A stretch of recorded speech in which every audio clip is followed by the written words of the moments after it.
बच्चों ने गीत सुना कि हमारे तीर्थ दुनिया वालों के मुकाबले बिल्कुल न्यारे हैं। तीर्थ माना तीर माना किनारा, ठिकाना, था माने स्थान, अर्थात ठिकाने पर लगाने वाला हमारा जो स्थान है वो दुनियावी तीर्थों के मुकाबले अलग है। कौन सा हमारा तीर्थ है? हमारा तीर्थ वो है जहाँ बाप आते हैं, बाप प्रत्यक्ष होते हैं।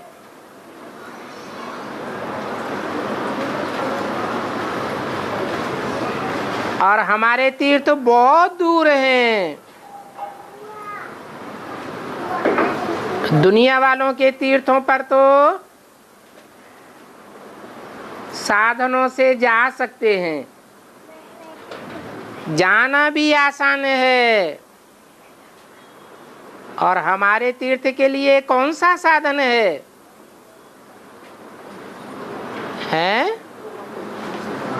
हमारा साधन है मन बुद्धि रूपी घोड़ा। जिस घोड़े पर सवार होकर हम न्यारे तीर्थ पर जाते हैं। और हमारा तीर्थ बहुत दूर है, इसलिए बच्चों को कहा जाता है कि दूरंदेशी भव।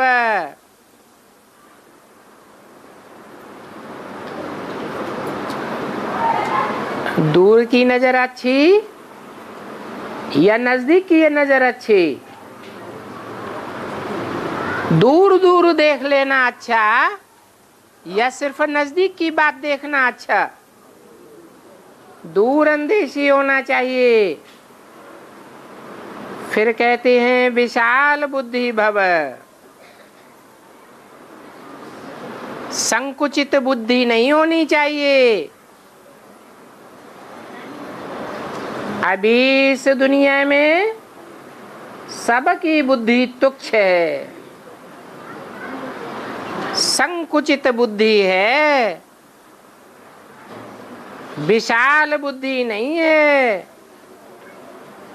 क्योंकि माया ने सबकी बुद्धि को तुच्छ बनाई दी है। किस आधार पर तुच्छ बनाई दिया है? देह अभिमान के आधार पर तुच्छ बनाई दिया है। स्वार्थ के आधार पर तुच्छ हो गई है बुद्धि सबकी। तो बच्चों को दूरंदेशी बनना है,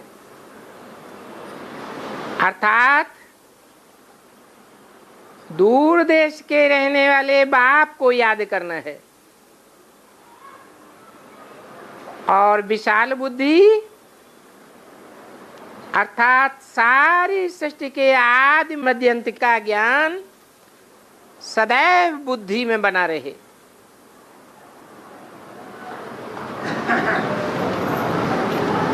अभी सब हैं अल्पज्ञ बुद्धि, अल्प बातों का ज्ञान है। देह और देह के संबंधियों और देह के पदार्थों में ही बुद्धि जाती रहती है। अल्प बुद्धि अर्थात सिर्फ परमात्मा परमात्मा कहते रहते हैं, परंतु जानते नहीं हैं कि परमात्मा कौन है और कहाँ है।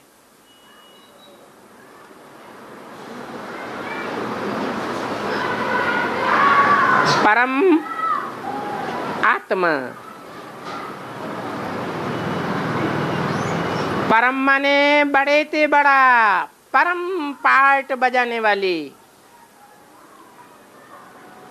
आत्मा, अर्थात आत्मा जो एक्टर है, पार्टधारी है,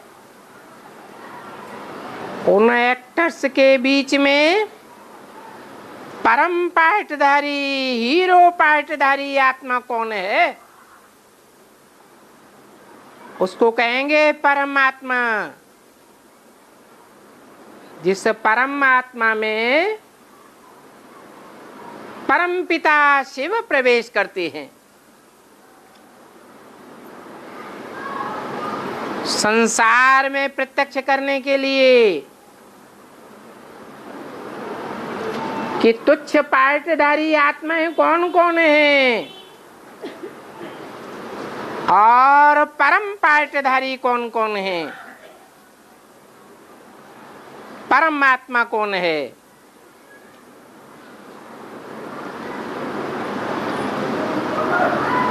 तो परम पिता जो सबका पिता है,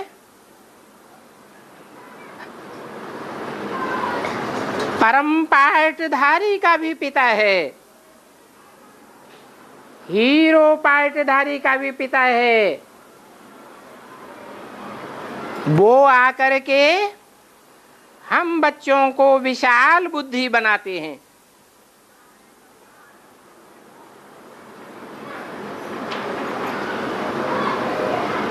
कहते हैं कि इस दुनिया में कोई भी महात्मा नहीं है। महात्मा अर्थात महान कार्य करने वाले।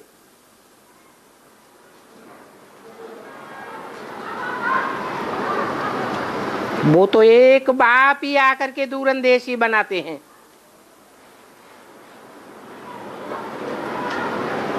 परंतु दूरंदेशी बहुत कम है।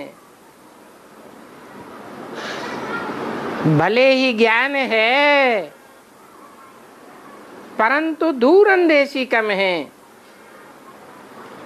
अर्थात बाप की याद कम है। बाकी साधु तो साधना करते हैं,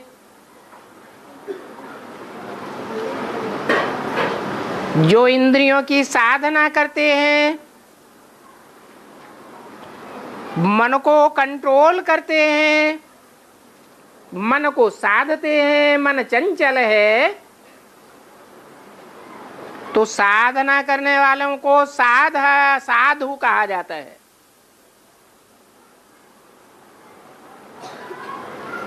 जरूर इंद्रियां पतित होती हैं,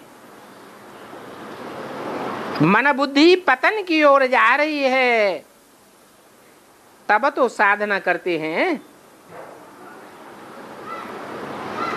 सब पतित हैं। ये सारी दुनिया पतित है। यथा राजा रानी तथा प्रजा, सब पतित। भले ही अपना नाम महात्मा कह देते हैं, परंतु महान आत्मा तो कोई नहीं है। कई हैं जो कृष्ण को भी महात्मा कहते हैं, क्योंकि कृष्ण तो 16 कला संपूर्ण है। 16 कलाएं सृष्टि के आदि सतयुग में होती हैं। सतयुग तो है ही संपूर्ण युग। तो कृष्ण को महात्मा कहना फिर भी राइट है।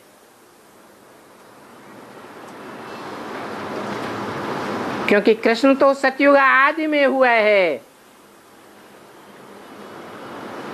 कीर्तन में भी गाते हैं, हे कृष्ण नारायण वासुदेव। शास्त्रों में भी लिखा हुआ है, सतयुग आदि में नारायण का राज्य था। क्योंकि वहां श्रेष्ठाचारी दुनिया है। वो देवताएं भ्रष्ट इंद्रियों से आचरण नहीं करते हैं।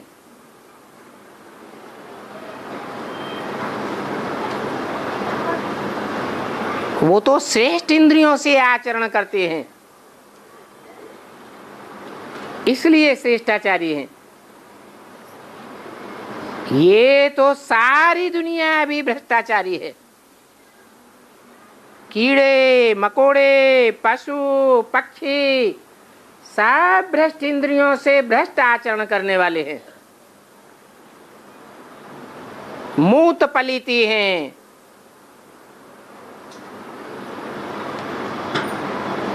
तो यथा राजा रानी तथा प्रजा, और अभी तो राजा रानी कोई है ही नहीं।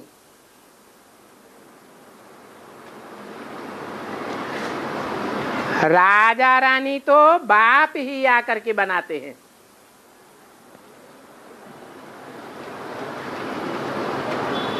राजा रानी स्वतंत्र होते हैं, राजा किसी के अधीन नहीं होता है। बाप ही आकर के राजयोग सिखा करके राजा बनाते हैं, स्वाधीन बनाते हैं। इस दुनिया में तो सब परतंत्र बनाने वाले हैं।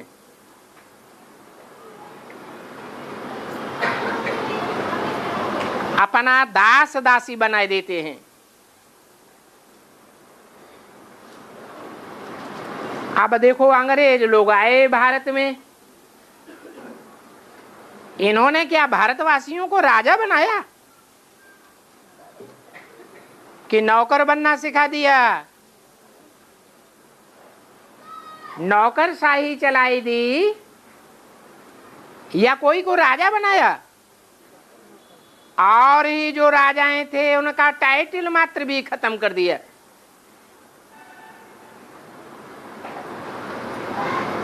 तो कोई भी राजाएं नहीं बनाते हैं सिवाय एक बाप के। अभी तो दुनिया का अंत है, तो सारी दुनिया से राजाई ही चट्ट हो गई। कोई देश में राजाएं नहीं रहे, प्रजा के ऊपर प्रजा का राज्य हो गया।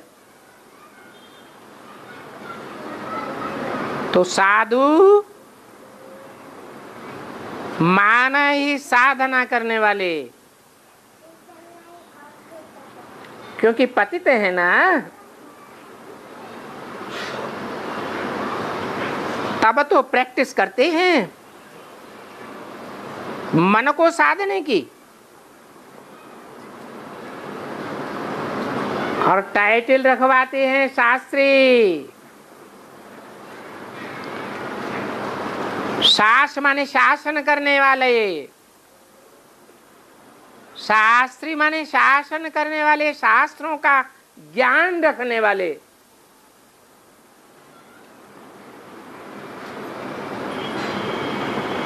अब ये तो खुद ही पतित हैं, तो कोई के ऊपर शासन क्या करेंगे? अपने इंद्रियों के ऊपर ही शासन नहीं कर पाते। तो बाप आकर बताते हैं कि शास्त्र माने पढ़ा हुआ।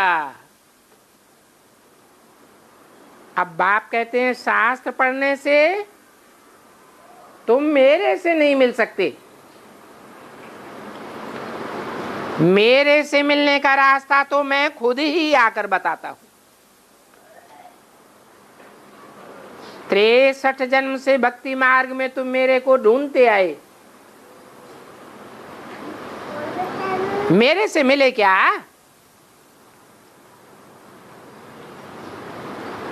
और ही बुद्धि को बरगलाए दिया। क्या बरगलाए दिया? भगवान कहाँ है?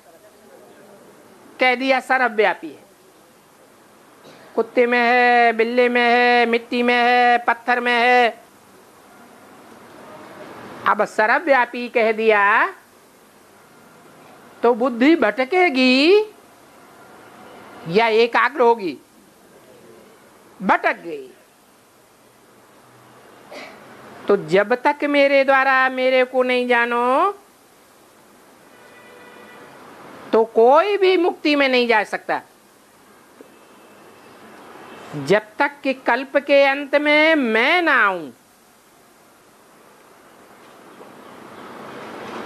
मनुष्य तो कृष्ण को याद करते रहते हैं।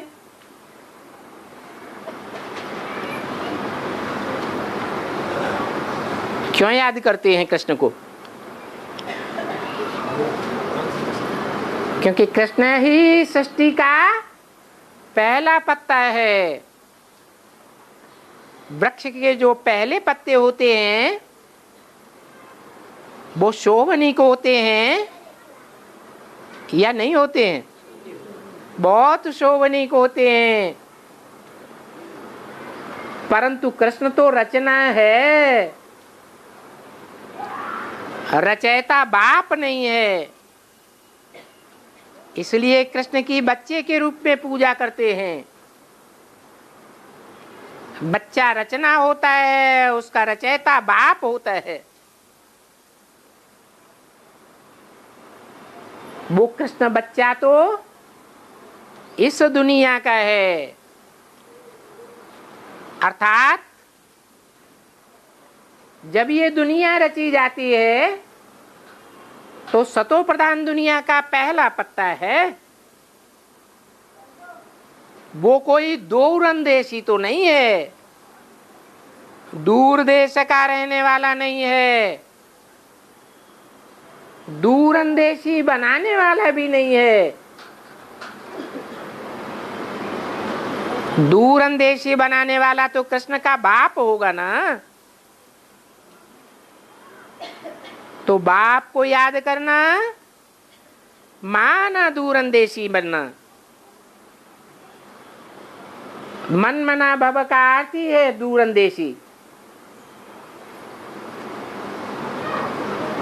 तो बाप को जानते ही नहीं है,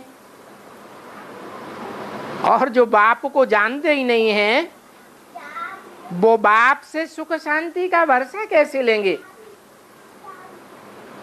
जानते ही नहीं है कि वो बेहद का बाप है।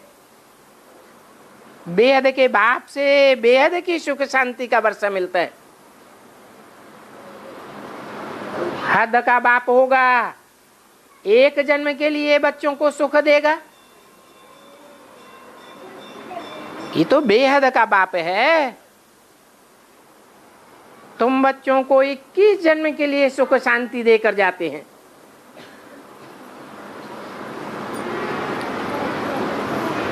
अगर वो बाप आवे ही नहीं तो सुख शांति का रास्ता कैसे बतावेगा? बड़ी समझ की बात है।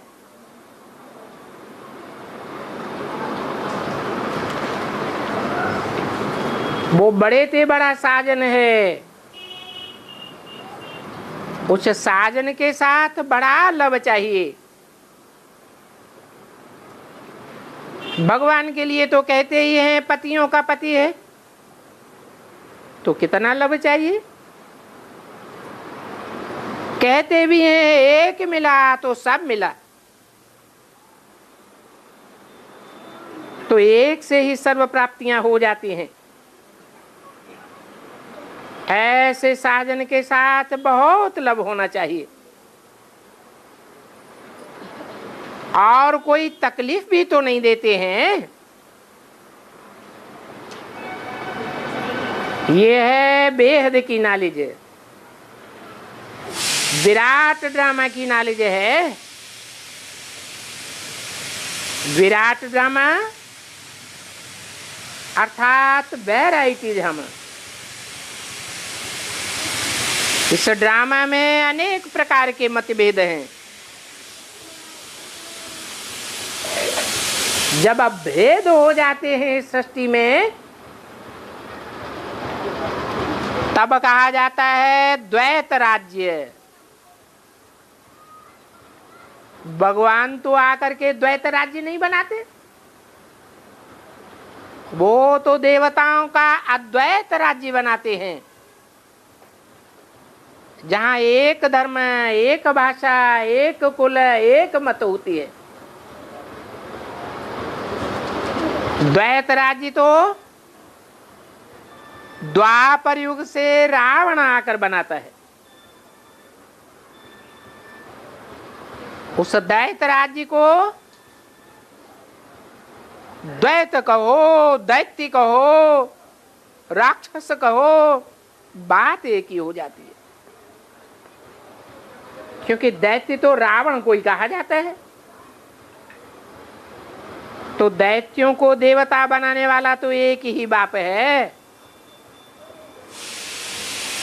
कहते भी हैं, मनुष्य से देवता किए करत न लागी वार। तो कितनी सहज बातें तुमको समझाते हैं। अभी तुम विशाल बुद्धि बन रहे हो। शास्त्र पढ़ने वालों को विशाल बुद्धि नहीं कहेंगे। क्यों नहीं कहेंगे?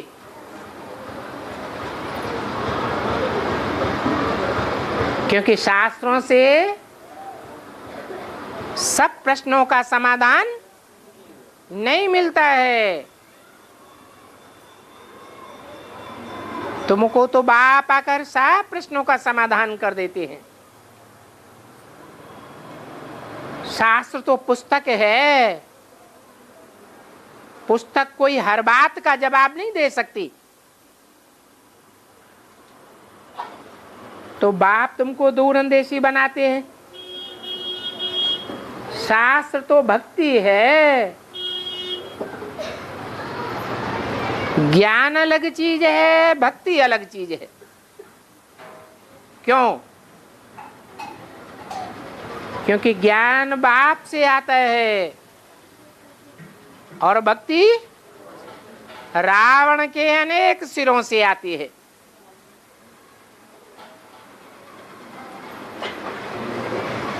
ज्ञान तो ज्ञान सागर बाप ही आकर के देते हैं। ज्ञान से ही सदगति होती है। कहते भी हैं, एक सदगुरु निराकार, और बाकी सब गुरु हैं या सदगुरु हैं? गुरु हो गए। तो एक सदगुरु से सदगति मिलती है, बाकी तो सब दुर्गति में गए, दुनिया भी दुर्गति में गई। तो सदगति में लेने वाला तो एक ही बाप है। कहेंगे भक्ति से होती है दुर्गति, और दुर्गति करता कौन है? कौन करता है? दुर्गति होती कैसे है? नाम ही है दुर्गति और सदगति। सत्य क्या है?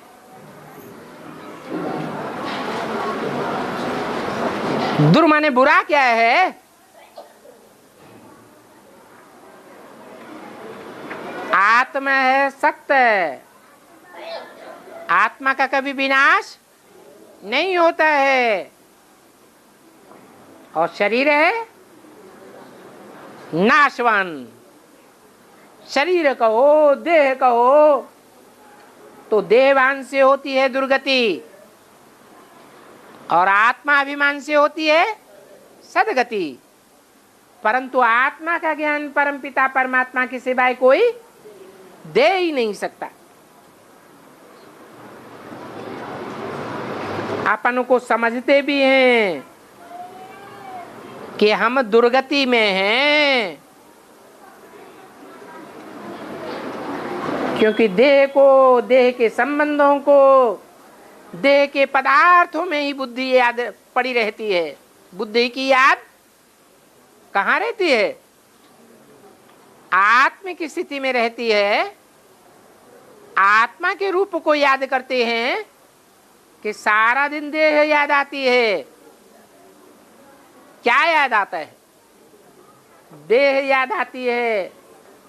तो विनाशी चीज की याद आने से विनाश को पावेंगे, दुर्गति को पावेंगे या सदगति को पावेंगे? समझते नहीं है कि दुर्गति कब हुई। दुर्गति तब हुई जब आपन को आत्मा समझना भूल गए, देह की याद आने लगी। कब से देह की याद आने लगी? क्या बात हो गई द्वापर में जो देह की याद आने लगी?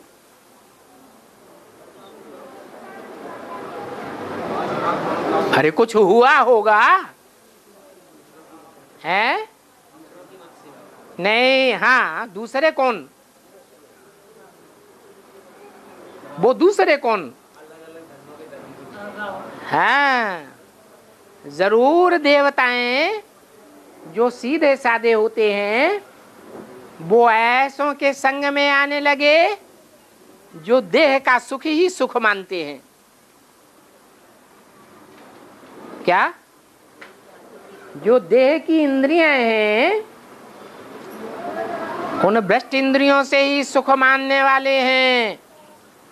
उनकी बुद्धि में ये बात बैठती ही नहीं कि देवताएं श्रेष्ठ इंद्रियों से सुख भोगते हैं, श्रेष्ठ इंद्रियों से संतान पैदा करते हैं। तो जब उनकी बुद्धि में बैठता ही नहीं तो जो उनके संसर्ग संपर्क में आने वाले देवात्माएं हैं कच्ची कच्ची कैटेगरी की, जो भगवान के आने पर भी भगवान को पूरा नहीं पहचान पाती, इसलिए छोड़ देती हैं। ऐसी कच्ची आत्माएं उन धर्मों में कन्वर्ट हो जाती हैं और ऐसे कन्वर्ट होने वाले ढेर के ढेर हैं। कौन से धर्म में है? एक देवता धर्म ही है जो द्वापर युग से हिंदू धर्म कहलाता है। वो हिंदू ही और धर्मों में कन्वर्ट होते रहते हैं। दूसरे धर्म की जो पक्की आत्माएं हैं वो कभी कन्वर्ट नहीं होती हैं। तो कोई समझते भी नहीं है कि दुर्गति कब होती है और कितना समय चलती है, ये भी नहीं जानते। इसको कहा जाता है अल्पज्ञ बुद्धि। कुछ भी नहीं जानते। इनको कहेंगे कौड़ी जैसा जन्म। कैसा जन्म? कौड़ी जैसा जन्म। हीरे जैसा जन्म नहीं कहेंगे। क्यों नहीं कहेंगे? क्योंकि हीरे में तो चमक होती है। ज्ञान की चमक को कहा जाता है ईश्वरीय चमक। कौड़ी में तो अंधेरा ही अंधेरा होता है।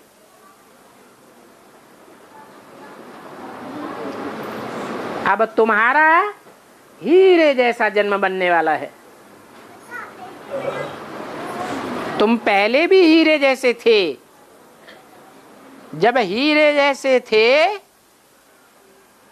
तो आसमान के 9 लाख सितारों की तरह तुम चारों ओर दुनिया में क्या फेंकने वाले थे?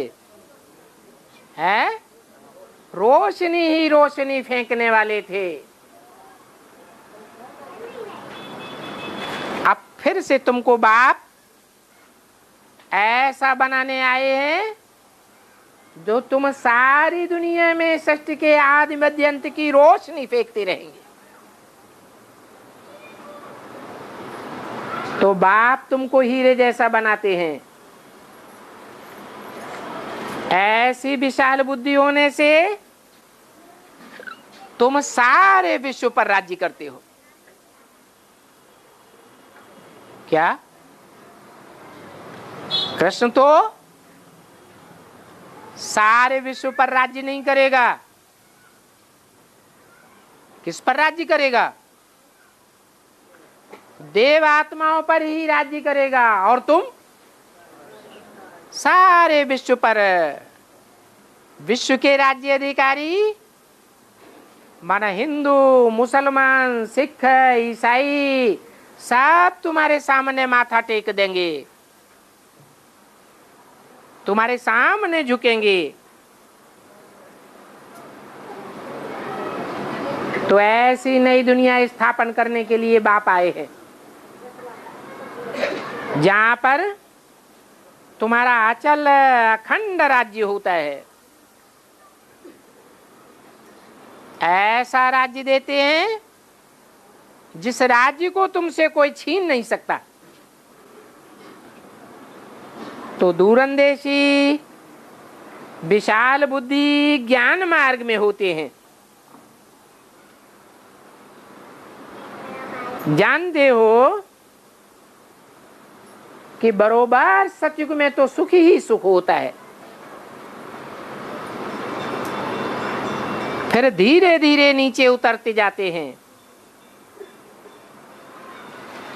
सीढ़ी तो फिर उतरनी ही है।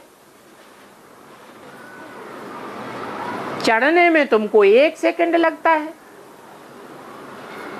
1 सेकंड लगता है? चढ़ने में 1 सेकंड लगता है? लगता है? ये 70-71 साल किस खाते में गए हैं? 1 सेकंड लगता है? नहीं लगता? लगता है? तो बताओ ये 70-71 साल किस खाते में गए? 70-71 साल इतना लंबा समय हो गया, इसको 1 सेकंड कहेंगे? फिर वो 1 सेकंड का मतलब क्या है? 70-71 साल तो हो गए, लेकिन 70-71 साल में कोई ऐसा एक भी बंदा निकला जो अटल निश्चय बुद्धि हो गया हो। निश्चय अनिश्चय के झूले में झूलते तो नहीं रहते हैं, हैं? झूलते हैं ना। कभी निश्चय आता है और कभी अनिश्चय आता। अरे ये भगवान नहीं, ये तो बड़ा भारी शैतान है। अगर अनिश्चय आता है तो बाप के बच्चे हैं या मुर्दा हैं? मुर्दा हो गए। बाप कहते हैं जब ऐसे निश्चय बुद्धि तुम अटल बन जावेंगे, जिस सेकंड भी बन जावेंगे, उसी सेकंड में तुमको राजभाग मिल जाएगा। तुमको 2500 वर्ष तक कोई भी दुख नहीं होगा।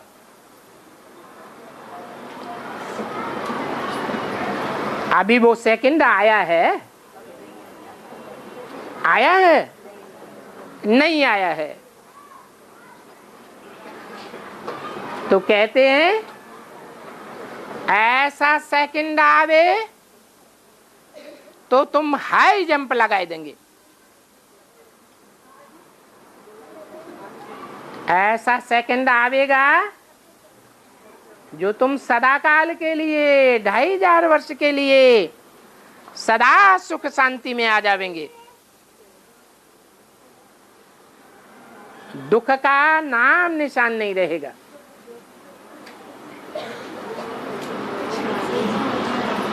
सबसे जास्ती निश्चय अनिश्चय में कौन आता है?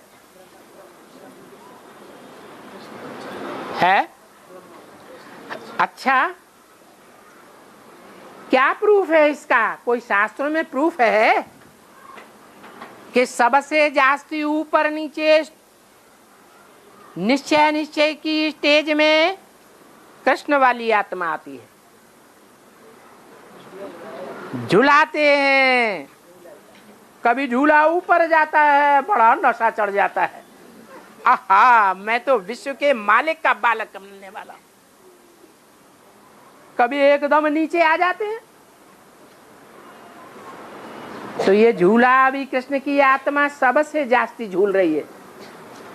इसलिए भक्ति मार्ग में कृष्ण को कितना झूला झुलाते हैं। और झूला झुलाने वालों में भाइयों की संख्या ज्यादा होती है या माताओं की संख्या जास्ती होती है? ये कन्याएं माताएं सबसे जास्ती झूला झुलाती हैं। इसलिए कहते हैं कि चंद्रमा के ऊपर धरती का परछाया पड़ता है। चंद्रमा धरती के परछाए में अर्थात प्रभाव में आ जाता है तो चंद्र ग्रहण लग जाता है। धरती के प्रभाव में आना चाहिए। इस कृष्ण बच्चे को धरती रूपी कन्या माताओं के प्रभाव में आना चाहिए या शिव बाबा की बातों के प्रभाव में आना चाहिए? हैं? शिव बाबा की बातों को तो तब जाने जब शिव बाबा को जाने। सन 36 से लेकर और अब 70-71 वर्ष हो गए। कृष्ण की आत्मा ने बाप को परमानेंट पहचान लिया? नहीं पहचाना। न पहचानने के कारण ये हालत हो रही है। कभी ऊंची स्टेज, कभी नीची स्टेज। जब सृष्टि के पहले पत्ते का ये हाल है, कभी अप कभी डाउन, तो औरों का क्या हाल होगा? हैं? और तो सब बेहाल हुए पड़े हैं। तो ये कृष्ण बच्चा किस रूप में दिखाया गया है मंदिरों में? है मंदिरों में, यादगार मंदिरों में शिव भी है, शंकर भी है। और ये कृष्ण बच्चा जो निश्चय अनिश्चय के चक्र में आता है, अप और डाउन में आता है। डाउन में आता है तो नीचे कर्म करेगा या ऊंचे कर्म करेगा? तो उस मंदिर में कौन सी यादगार रखी हुई है? ना दिया। शिव बाबा ने तुमको सब कुछ दिया, उसको 63 जन्म याद नहीं करते हैं, जानते भी नहीं। कह देते हैं पत्थर का लिंग है, पत्थर है, ईंट पत्थर। तो जिसने सब कुछ दिया उसको जानते ही नहीं, और जिसने दिया दिया ना दिया, कुछ भी नहीं दिया, उसको 63 जन्म कितना प्यार से याद करते हैं। अब हाई जंप कौन लगावे? जो नादिये के ऊपर सवार हो जावे, कौन लगावे? हैं? शंकर लगावे। अभी तो शंकर के ऊपर नादिया ही सवार होता है या शंकर सवार होता है? हैं? वो बैल सवार बना रहता है। बैल जब सवार होता है तो बैल के काम करेगा या शिव के काम करेगा? बैल सवार होता है तो बैल का काम करता है। तो बच्चों को अनिश्चय आ जाता है। क्या क्या अनिश्चय आ जाता है? समझते हैं अरे ये भगवान नहीं है, ये तो कौन है? ये तो पूरा शैतान है। राशि मिला देते हैं। रावण और राम, कृष्ण और कंस। तो अब तुम बच्चों को नंबरवार हाई जंप लगानी है। क्या? ये जो सूक्ष्म शरीरधारी भूत प्रेत हैं, ये जानवर हैं, राक्षस हैं, इनके प्रवेश नहीं होने देना है। ये जब तक प्रवेश होते हैं तब तक तुम रुद्रमाला के पक्के पक्के मणके नहीं हो। पक्के मणके कब बनेंगे? जब हाई जंप लगावेंगे और इन भूत प्रेतों को अपने अंदर प्रवेश नहीं होने देंगे। ये भूत प्रेत कहां से आते हैं? जो हम बच्चों की बुद्धि को खराब कर देते हैं। इतना ज्ञान हम लेते हैं, ज्ञान सागर बाप हमको पढ़ाते हैं, फिर हमारी बुद्धि इतनी भ्रष्ट क्यों हो जाती है? क्योंकि वो भूत प्रवेश कर जाते हैं। कहां से आते हैं? एडवांस से आते हैं? देवान से नहीं आते, अधूरी नॉलेज लेने वालों से आते हैं। जो अधूरी नॉलेज, बेसिक नॉलेज लेते हैं और बेसिक नॉलेज ही दूसरों को देते हैं, न खुद भगवान बाप को पहचानते हैं और न दूसरों को पहचानने देते हैं।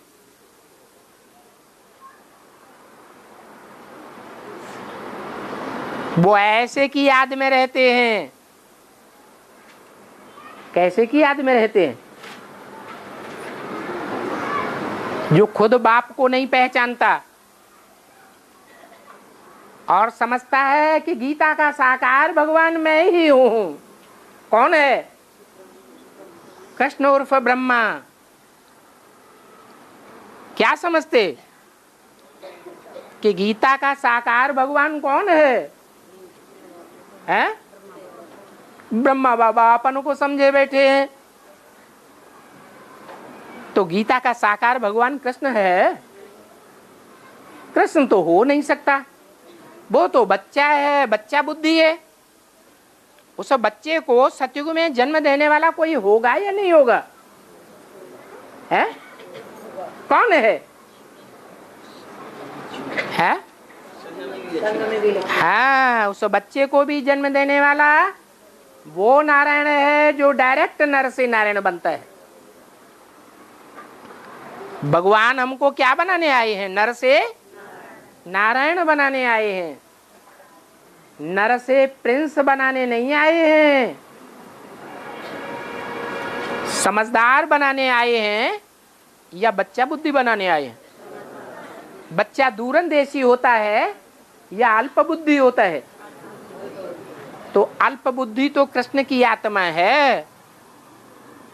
हम बच्चे तो भगवान बाप से डायरेक्ट ज्ञान लेने वाले दूरंदेशी बाप के दूरंदेशी बच्चे बनते हैं। ये है तुम्हारी हाई जंप लगाना। ये है पतित से पावन बनने की जंप। तो देखो, उतरने में तुमको 5000 वर्ष लगते हैं और चढ़ने में 1 सेकंड लगता है। तो इन बातों को तुम ही जानते हो क्या कि 1 सेकंड में हाई जंप लगाकर 5000 वर्ष की सीढ़ी हम कैसे चढ़ जाते हैं 1 सेकंड में? वो अधूरी नॉलेज लेने वाले बेसिक के बच्चे तो कुछ भी नहीं जानते। क्यों? क्योंकि तुम्हारा पढ़ाने वाला बाप है और उनको पढ़ाने वाला कौन है? उनको पढ़ाने वाला कृष्ण बच्चा है जो माँ का पार्ट पढ़ाता, माँ का पार्ट बजाता है। माँ बेसिक की पढ़ाई पढ़ाने वाली होती है या हायर एजुकेशन भी पढ़ाती है? बेसिक की नॉलेज पढ़ाती है। तो नंबरवार पुरुषार्थ संसार देश दूरंदेशी विशाल बुद्धि बने हो। और ये दूरंदेशी का ज्ञान तुमको इस समय ही मिलता है। किस समय? संग पुरुषोत्तम संगम युग में मिलता है। सतयुग में तो ये ज्ञान रहता ही नहीं। और संगम युग कहा ही तब जाता है, कब? संगम युग कब कहा जाता है?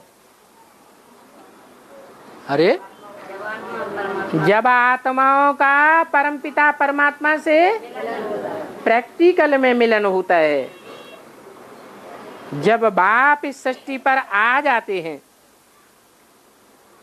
संगम युग पर बाप आए हैं हूबहू कल्प पहले मुआफिक।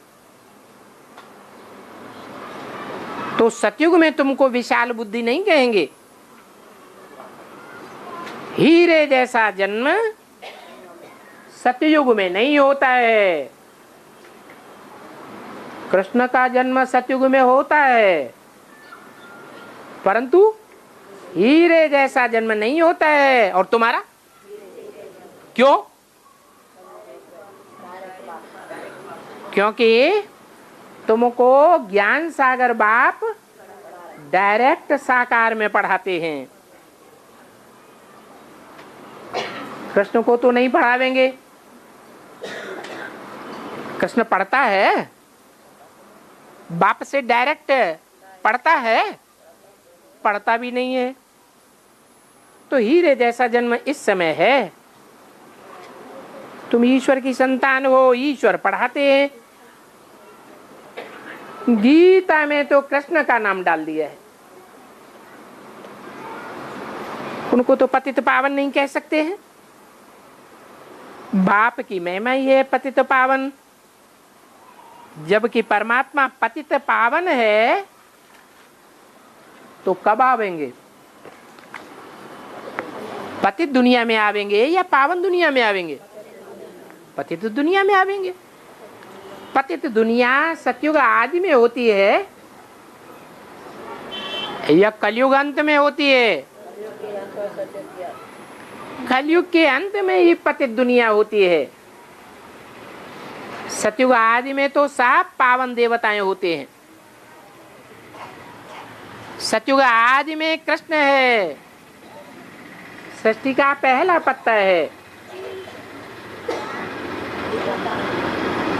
तो समझ सकते हैं कि बाप कब आते हैं? पतित दुनिया में आते हैं।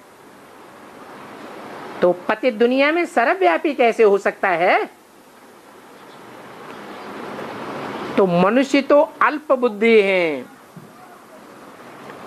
26/10/65 की वाणी का दूसरा पेज। ऐसे पतित बुद्धि है कि उनको कितना भी समझाओ समझते ही नहीं हैं। क्यों नहीं समझते हैं? हैं? क्योंकि पक्के ब्राह्मण कुल के नहीं हैं। कैसे हैं? ब्राह्मण तो बनते हैं, लेकिन कच्चे ब्राह्मण बनते हैं, कन्वर्ट होने वाले। आज कहते हैं भगवान बाप आया हुआ है, और फिर कल क्या कहने लग पड़ते? क्या कहते हैं? बाप नहीं, ये तो शाप देने वाला आया हुआ है। तो जो देवता कुल के होंगे वो इस ज्ञान को समझ ब्राह्मण बनेंगे। बाप ज्ञान का सागर है, तो तुम भी ज्ञान सागर के बच्चे क्या बनेंगे? ज्ञान के सागर ही बनेंगे। फिर तुम सुख के सागर बन जाते हो। सतयुग में अपार सुख रहता है ना, और तुम शांति के सागर भी बनते हो। तो बाप द्वारा तुमको सब प्रकार के सुख प्राप्त होते हैं। सो भी तुम अंत में ज्ञान के सुख शांति के सागर बनेंगे। क्या कहा है? अभी नहीं बनेंगे, अंत में बनेंगे, क्योंकि औरों को भी तो तुमको देना है ना। सारी दुनिया को बाप का संदेश पहुंचाया है क्या? है? नहीं पहुंचाया है। तो अभी देखो दुनिया में कितनी अशांति है, इतनी अशांति है कि दुनिया के जो भी बड़े बड़े हैं उनको नींद भी नहीं आती है। नींद आती है कि गोलियां खाते रहते हैं नींद के लिए, बेचारों को नींद भी नहीं आती। तो तुमको तो बहुत खुशी रहनी चाहिए, रहनी चाहिए कि नहीं है? बहुत खुशी रहनी चाहिए। तुमको तो गोली नहीं खाना चाहिए। फिर खाते हैं कि नहीं? है? हाथ उठाओ, कौन कौन खाते हैं? याद कि नहीं? नींद लाने की गोली। बाप की याद सुलाती है। तुमको बहुत खुशी रहनी चाहिए क्योंकि तुम बाप को जानते हो। दुनिया तो कहती रहती है ओ गॉड फादर, ओ परमपिता परमात्मा, परंतु जानते तो नहीं है, जानते नहीं है और बुलाते रहते हैं। तो क्या हो गए? भक्त है ये ज्ञानी, उनको कहेंगे भक्त। और तुम जानते हो फिर बुलाते हो, हैं? जानते हो फिर बुलाते हो तो तुम हो गए ज्ञान सागर के बच्चे। भक्ति में कितना समय से याद करते हैं? द्वापर युग से याद करते हैं, 63 जन्म से। कहते हैं ना देवताएं वाम मार्ग में गए। वाम मार्ग माने उल्टा हाथ, उल्टे रास्ते में गए। उल्टे रास्ते में कब गए? जानते ही नहीं कि कब से उल्टे रास्ते में गए। बाप अपना और रचना का परिचय खुद आकर के देते हैं। क्या कहते हैं? मेरा परिचय मेरे सिवाय कोई दे ही नहीं सकता। तो तुमको भी परिचय देना है। जो बच्चे हैं वो जानते हैं कि ये बाप है और ये बाप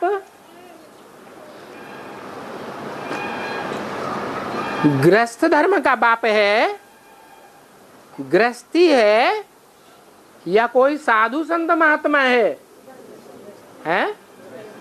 बड़े ते बड़ा गृहस्थी है, महात्मा नहीं है। बाबा को ख्याल आया, लिखा हुआ है आप किस अभिप्राय से आए हो। तो इससे पहले लिखा हुआ हो कि किससे मिलने आए हो। तो जो नए नए आए होंगे वो क्या कहेंगे कि हम किससे मिलने आए हैं?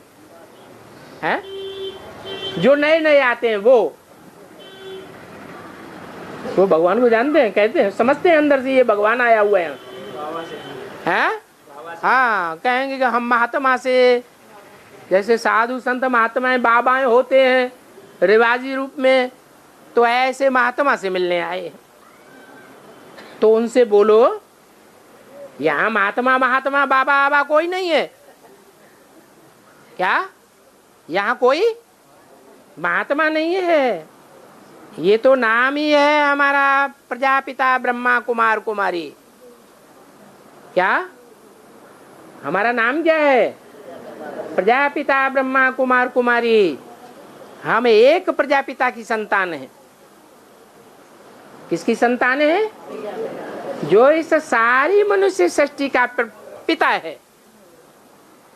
जो इस सारी मनुष्य सृष्टि का पिता है जिसको क्रिश्चियन लोग एडम कहते हैं, मुसलमान लोग आदम कहते हैं, और जैनी लोग आदिनाथ कहते हैं, हिंदू लोग आदिदेव कहते हैं।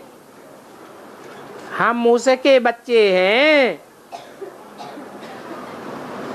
तो समझेंगे जरूर इनका बाप प्रजापिता ब्रह्मा होगा। तो महात्मा तो हुआ ही नहीं। तो जो दुनियावी नीच दृष्टि लेकर के आते हैं, तुम तो जानते हो वो कुछ समझते तो है नहीं, बिल्कुल बुद्धू है। उनकी शक्ल से ही मालूम पड़ जाता है। और बाप खुद कहते हैं ये तो बुद्धू है। बुद्धू उनको कहा जाता है जिनकी बुद्धि में ज्ञान होता ही नहीं। शिव बाबा तो ये बात जानते हैं ना, क्योंकि शिव बाबा तो अंतर्यामी है। फिर बहरयामी कौन है? शिव बाबा अर्थात शिव की आत्मा तो अंतर्यामी है, और बहरयामी कौन है? जिसमें आते हैं वो बहरयामी है। शिव बाबा ब्रह्मा तन में आते हैं, तो बाप कहते हैं मैं आता ही उस तन में हूं जो पहले नंबर का है, जो पहले नंबर में सृष्टि के आदि में था, वो अब लास्ट में खड़ा है। उसमें ही प्रवेश करता हूं। जो इस सृष्टि के आदि में अव्वल नंबर पावन था, वो अब सृष्टि के अंत में अव्वल नंबर पतित बना हुआ है। जो फर्स्ट था वो अब लास्ट नंबर में है। मैं उसमें ही प्रवेश करता हूं, क्योंकि इनको ही फिर नारायण बनना है। तो इनको इस तन की अथवा इस तन को किराए पर देने की लिफ्ट मिल जाती है। तब कहते हैं भाग्यशाली रथ। क्या लिफ्ट मिलती है? कैसा रथ? ऐसा रथ भाग्यशाली, जैसा भाग्यशाली रथ दुनिया में और किसी का हो ही नहीं सकता। भागीरथ ने कोई पानी की गंगा नहीं लाई होगी। काय की गंगा लाई? ज्ञान की गंगा लाई। तो ज्ञान की गंगा भागीरथ लाते हैं या शिव बाबा लाते हैं? शिव बाबा लाते हैं। लेकिन वो बाबा कहे कब जाते हैं? जब उस साकार तन में भाग्यशाली रथ में प्रवेश करते हैं, तब ही शिव बाबा कहे जाते हैं। इसलिए भाग्यशाली रथ इसलिए है कि भगवान प्रवेश करते हैं।